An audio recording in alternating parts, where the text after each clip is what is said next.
Insecurity isn't a mood, it's a slow acting poison. Constant pressure from above equates to a constant threat of reprimand, punishment, or dismissal. Constant concern over whether you'll be paid this week, next week, or the week after. Constant worry that you might be replaced by someone less experienced and therefore cheaper than you. Constant fear that work will dry up or that your employer won't keep its order book filled. Constant anxiety about what's happening back home while you're working away. Are the kids behaving? Are you missing their formative years? Is your spouse coping or is she lonely? Is the house secure? Is your marriage? Are your colleagues as skilled as they claim to be? Or are they drunk, high, or simply not up to the job?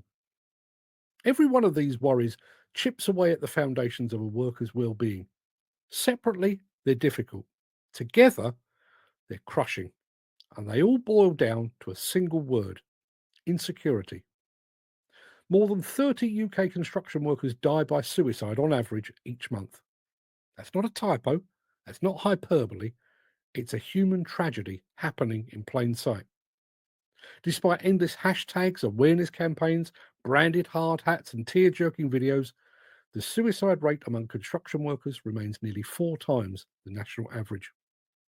Ask yourself this: if a bridge collapsed every month and killed 30 engineers, would we respond with posters and awareness campaigns?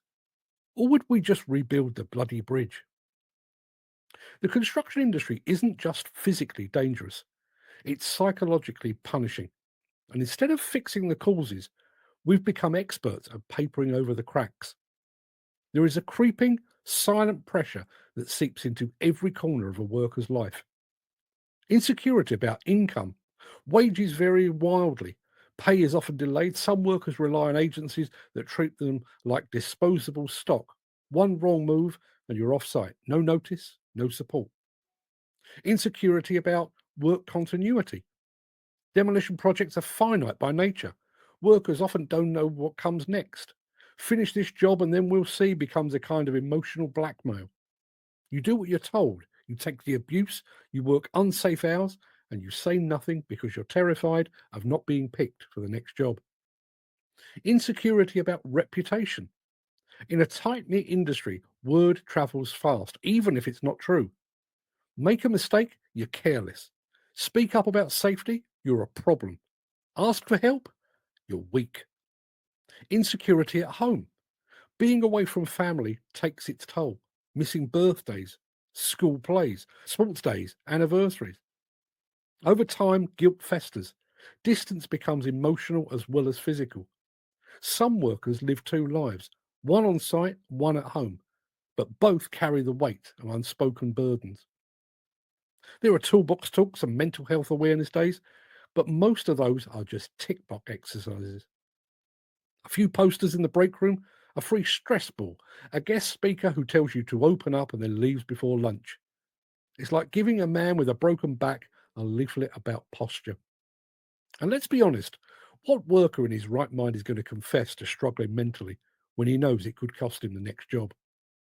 That is the fatal paradox. We urge workers to talk, but punish them subtly or directly when they do.